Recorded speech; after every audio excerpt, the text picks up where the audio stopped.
Thank you ma'am. Wonderful book ma'am. ரொம்ப சூப்பராக சொன்னீங்க மேம். எல்லாம் கிளாப் பண்ணுங்களேன்.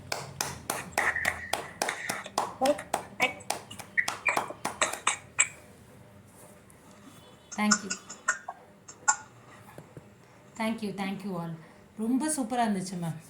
எனக்கு ரொம்ப பிடிச்சிருந்துச்சு. எல்லாமே நல்ல பாயிண்ட்ஸாக எடுத்து சொல்லி நீங்கள் எழுதுனதும் அருமையாக இருந்துச்சு. நல்ல விளக்கமாக சொன்னீங்க. ரொம்ப நன்றி மேம். நன்றி மேம். நன்றி. ஃபீட்பேக் கொடுக்குறவங்க ஹேண்ட் ரைஸ் பண்ணுங்கள். அந்த ஆர்டர் நான் கால் பண்ணுறேன். ரமேஷ் நாகராஜன் சார், நீங்கள் பேசுங்க. வணக்கம், அனைவருக்கும் வணக்கம். அருமையான ப்ரெசன்டேஷன் மேடம். நல்ல நல்ல கட்டுரைகளை தேர்ந்தெடுத்து ஒரு 100 கட்டுரைகள் இருந்தாலும் அதில் சிறப்பானதை தேர்ந்தெடுத்து சொன்ன விதம், அந்த கட்டுரை எடுத்து சொன்ன விதமும் மிக அருமையாக இருந்தது. நவரத்தின கல் கையில் இருக்குன்னு தெரியாமையே அதோட அருமையை தெரியாமல் தூக்கி போட்டுட்டு கடைசி கல்லையாவது அந்த மாதிரி பல பல வாய்ப்புகளை நம்மளும் வாழ்க்கையில் தவற விட்டுருக்கோம். அருமையாக இருந்தது அந்த கட்டுரை. அது மாதிரி தோல்விகள் நமக்கு தோல் வலிமையை கொடுக்கும். தோல்வினா தோல் வலிமை அப்படின்னு நம்ம எடுத்துக்கலாம், வலிமைன்னு எடுத்துக்கலாம். அந்த மாதிரி தோல்விகளை கண்டு தோழாமல் இருப்பது நல்லது அப்படிங்கிற ஒரு கட்டுரை. அது மாதிரி மூவ் ஆல்வேஸ். நம்ம ஓட முடியலையா கொஞ்சம் வேகமாக நடக்க முடியலையா மெதுவாக மூவ் ஆகிட்டே அப்படின்னு சொன்ன ஒரு கட்டுரை. அந்த மாதிரி ஒரு வாழ்க்கையில ஒரு சக்சஸ் அப்படின்னு பார்க்கும்போது நிறைய வலிகள், அவமானங்கள் எப்பவுமே இருந்துகிட்டே இருக்கும். அதை தாண்டி வந்தாதான் நம்ம ஒரு சக்சஸை கொண்டு போக முடியும்னு சொன்ன விஷயமும், அது மாதிரி சுந்தர் பிச்சையுடைய ஒரு அவர் எப்படி மேலே வந்தாருங்கிறதும், ஒளியும் வலியுங்கிற ஒரு கட்டுரை. அது மாதிரி வலிமை மிகு எண்ணங்கள் அப்படின்னு உங்களுடைய கட்டுரை மூலமாக ஒரு ஜனாதிபதி எப்படி ஒரு சாதாரண ஒரு கிராமத்தில் இருக்கிற அவர் எப்படி ஜனாதிபதி ஆனாரு, அது மாதிரி பல பல விஷயங்களை சொல்லி ரொம்ப அருமையான ஒரு ஒரு நமக்கு முன்னேற்ற சிந்தனைகள் நிறைய கொடுத்த ஒரு ஒரு இன்னைக்கு புக் ரிவ்யூ அப்படின்னு சொல்லலாம். ரொம்ப அருமையா இருந்தது. தேங்க்யூ. சூப்பரா இருக்கு. Thank you sir. Thank you so much. Thank you. ஒரே ஒரு நிமிடம். நம்மளுடைய நித்யாதேவி மேடம் சொல்லிட்டு இருக்கும்போது ஃபாஸ்ட்டாக மூவ் பண்ணிட்டே அவங்க பேரை மென்ஷன் பண்ணல. அவங்களுடைய கவிதையிலிருந்தும் இந்த தன்னம்பிக்கை வரிகள் அவங்க குறிப்பிட்டிருக்காங்க. தன்னம்பிக்கை தான் நம்மளை தைரியமா போக வைக்குது அப்படிங்கிறது. மனசை பக்குவம் அடைஞ்சு முன்னேற்றத்திற்கு ஒரு பெண் மருத்துவமனையில பிரசவத்தை எதிர்கொள்றவங்க இறந்து போற சூழ்நிலையில எப்படி மீண்டு வராங்கன்னு ஒரு இதை குறிப்பிட்டு அவங்களுடைய கட்டுரை இருக்கு. நான் வேகமா திருப்பும்போது அந்த பாயிண்ட் மட்டும் சொல்லிட்டு மூவ் பண்ணிட்டேன்.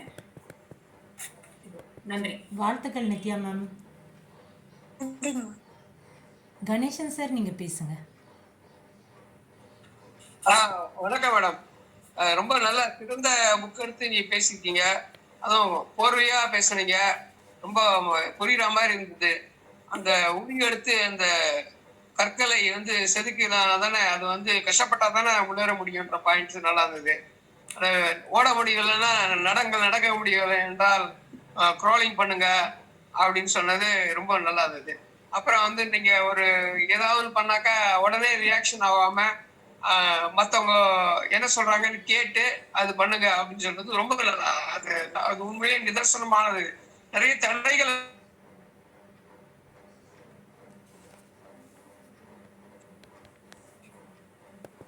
கணேசன் சார் நெட் இஷ்யூக்கு நினைக்கிறேன்.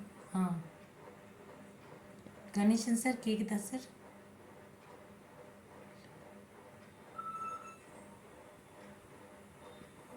கதிரவன் சார் நீங்க பேசுங்க. திருப்பி கணேசன் சார் ஜாயின் பண்ணிக்கிட்டோம். மிக்க மகிழ்ச்சி மேம். ஒரு அருமையான உரையாக அமைந்திருந்தது. முதலில் இது மாதிரியான நூலை தேர்ந்தெடுத்தமைக்காக அவரை நான் பாராட்டுகிறேன். நேர்மறையான எண்ணங்களை மட்டுமே கொண்ட ஒரு நூல். ஒரு புத்தகம் ஏறத்தாழ 400-500 பக்கம் என்று சொன்னார்கள். அந்த பக்கத்தில் எந்த புத்தகத்தில் எந்த பக்கத்தை திறந்தாலும் அதிலே நேர்மறை எண்ணங்கள் மட்டுமே அமைந்திருக்கக்கூடிய ஒரு நூல். அதை தேர்ந்தெடுத்தமைக்காகவே அவரை நான் பாராட்டுகிறேன். அதே போல தங்கு தடை இல்லாமல் மிகவும் தெளிவாகவும் அழகாகவும் எடுத்து சொன்னார்கள். அதிலே இருக்கக்கூடிய நல்ல கட்டுரைகளிலிருந்து சாராம்சத்தை எடுத்து சொன்னார்கள். அதற்காகவும் அவரை நான் பாராட்டுகிறேன்.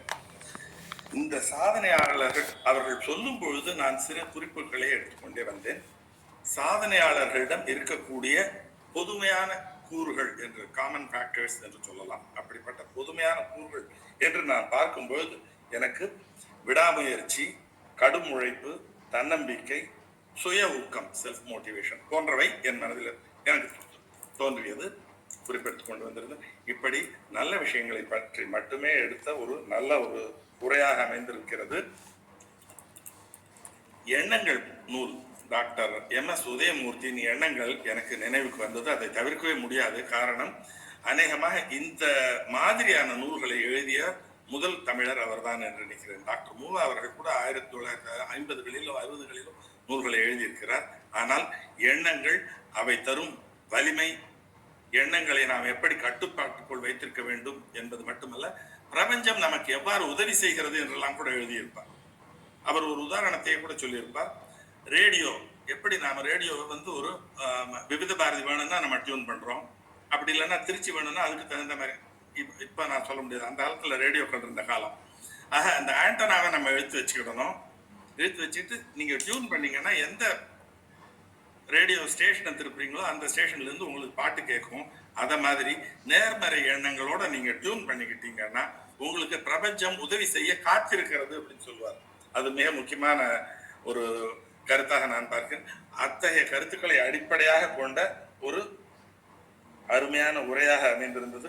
பிரச்சனைகளின் தீர்வு, எண்ணங்களை வலிமைப்படுத்துவதற்கான வழிமுறைகள் ஆகியவற்றை எல்லாம் சொன்னீர்கள்.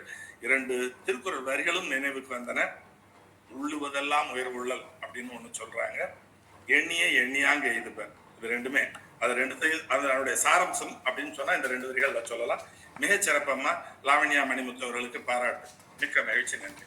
நன்றி sir. Thank you sir. Nithya ma'am நீங்கள் பேசுங்க. அனைவருக்கும் உற்சாகமான இரவு வணக்கம். இந்த வலிமை மிகு எண்ணங்கள் அந்த தலைப்பே ரொம்ப சூப்பரா இருந்தது. எனக்கு நீங்க பேசிட்டே இருக்கும்போது நான் இடையில வேற ஒரு வேலையா போயிட்டு இருந்தேன். அதனால கொஞ்சம் சற்று தாமதமாக தான் இணைஞ்சேன். அந்த பா விஜய் அவர்களுடைய அந்த வரிகளாகட்டும், ஒவ்வொரு கட்டுரையிலையும் என்னமோ சொல்லிட்டே இருக்காங்க, என்ன சொல்லியிருக்காங்கன்னு சொல்லிட்டு உங்களுடைய கட்டுரையும் நீங்க சொன்ன விதம் இருந்தது. நான் என்ன நினைச்சேன்னா, இது மாதிரி கட்டுரையில நம்ம கட்டுரை இதே மாதிரி புத்தகங்களுக்கு நம்ம கட்டுரை எழுதி கொடுத்தா எப்படி இருக்கும் அப்படின்னு. ஆனா நான் எழுதி கொடுத்த நினைவே கிடையாது இந்த புத்தகத்துக்கு.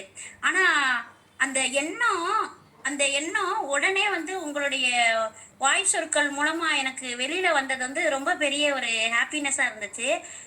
ஞாபகம் வந்துருச்சு திருப்பி. இந்த வலிமை மிகு எண்ணங்கள்ன்ற ஒரு புத்தகத்துக்கு எழுதி கொடுத்தோம்.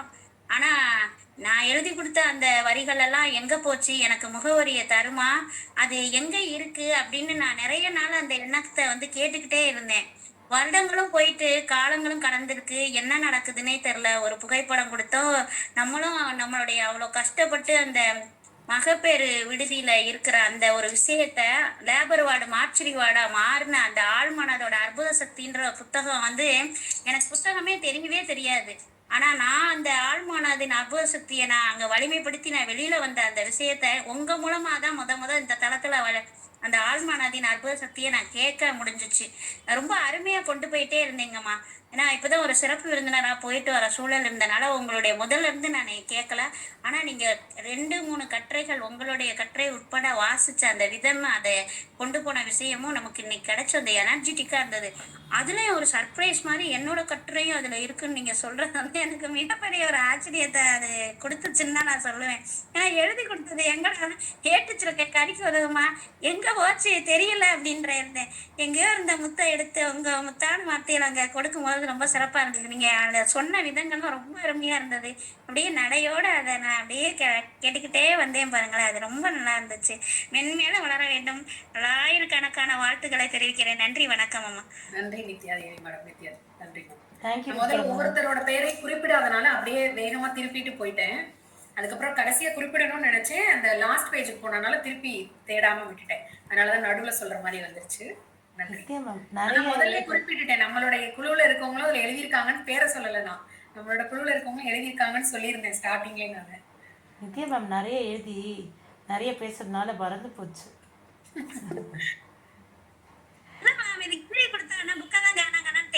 இவங்க ரொம்ப 2-3 வருஷமா இது போயிட்டு இருக்குன்னு நினைக்கிறேன். நான் கடைசியா 10 பேர் பாக்கி இருக்கிறப்ப சேர்ந்த ஆளு. இவங்க முன்னாடியே கொடுத்துட்டாங்கன்னு நினைக்கிறேன். அதான் மேம் நிறைய எழுதி பண்றதுனால அவங்களுக்கு ஞாபகம். பயங்கர busy person, all time phone என்கேஜாக இருக்கும். ஆமா மேம், ஏன்னா அப்பதான் வந்து டைம் கிடைக்குன்னு கால் பண்ணுவாங்க. ஓ, குட் ஈவினிங். சாரி, அன்னைக்கு சார் நீங்கள் பேசுங்க. Good evening rate fourth. Good evening Lavanya madam. Madam, நீங்கள் தேர்ந்தெடுத்த புத்தகம் கதிரவன் சார் சொன்ன மாதிரி அந்த கட்டுரைகளும் சரி, பூமியில் இருப்பதும் வானத்தில் பறப்பதும் அவரவர் எண்ணங்களே, change your thought change your life.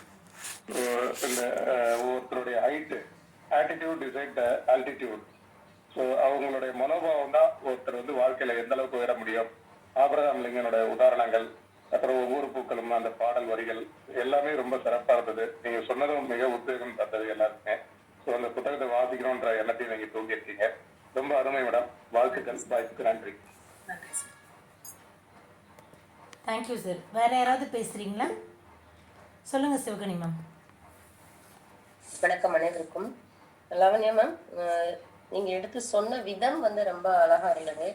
அதே மாதிரி அந்த புத்தக தலைப்பை வந்து ஃபஸ்ட்டு ஸ்டார்டிங்கில் ஒரு வார்த்தை சொல்லுவாங்க, ஒரு சொல் ஒரு மனிதனை வெல்லும், ஒரு சொல் மனிதனை கொல்லும் அப்படிங்கிற மாதிரி.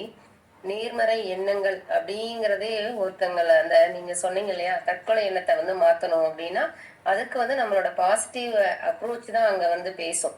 ஸோ நம்ம இப்போ இருக்கிற ஜெனரேஷன் பார்த்தீங்கன்னா டக்குன்னு முடிவு எடுத்துருவாங்க, நம்ம என்ன பண்ணணும்னே தெரியல, நான் இந்த மாதிரி யோசிச்சேன் அப்படின்ட்டு.